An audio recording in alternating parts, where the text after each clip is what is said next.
Prečo som sa rozhodol stávať ráno o 4:00?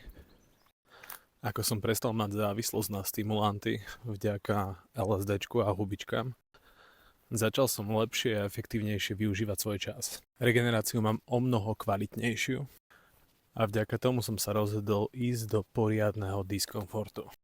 Začal som už stávať o 4:00 ráno, mám dlhší deň. Mimo toho som si pridal ku tomu ešte rané studené sprchy a každodenný tréning. Moja raná rutina spočíva v ranej prechádzke s obsom. Následne si dávam buď beh, alebo aj hitko, čo je vysoko intenzívny intervalový tréning. Potom ma čaká posilka, no a do 7:30 mám vymaľované. Potom si dávam raňajky. Na raňajky mám väčšinou hubičky a ku tomu nejaký zdroj bielkovín. Mám namiešanú vlastnú zmes húb, ktorá podporuje myseľ a pomáha mi lepšie sústrediť sa v práci.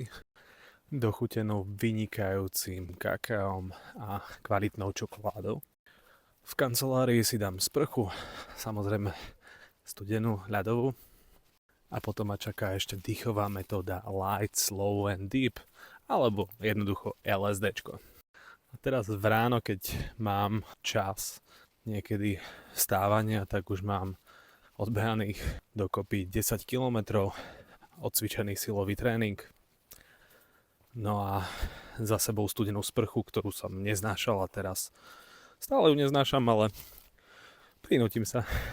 Pretože ak som prehovoril Garyho na vstávanie o 4:00 ráno, tak dnes mi po prvom kole sprchy rozprával, že dá krátko, nedáš si viac. Zatiaľ pri tomto kombe pozorujem, že sa dokážem prinútiť aj do vecí, ktoré fakt sa mi nechceli a úlohy, ktoré som odkladal, tak teraz dokážem sa k ním prinútiť. A už to ani nie je prinútenie, lebo momentálne už je to o tom, že vysvetlím sám sebe, prečo to je dobré. Poviem vám tajomstvo na záver. Aj k týmto videám som sa dotlačil. Ja som neznášal vystupovanie na kameru.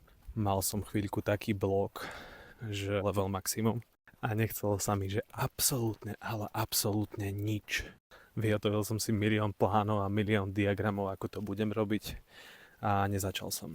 To finálne odhodlanie mi chýbalo a posunul som sa až teraz, takže sledujte ma a uvidíte, kde to dotlačím ďalej. Zatiaľ.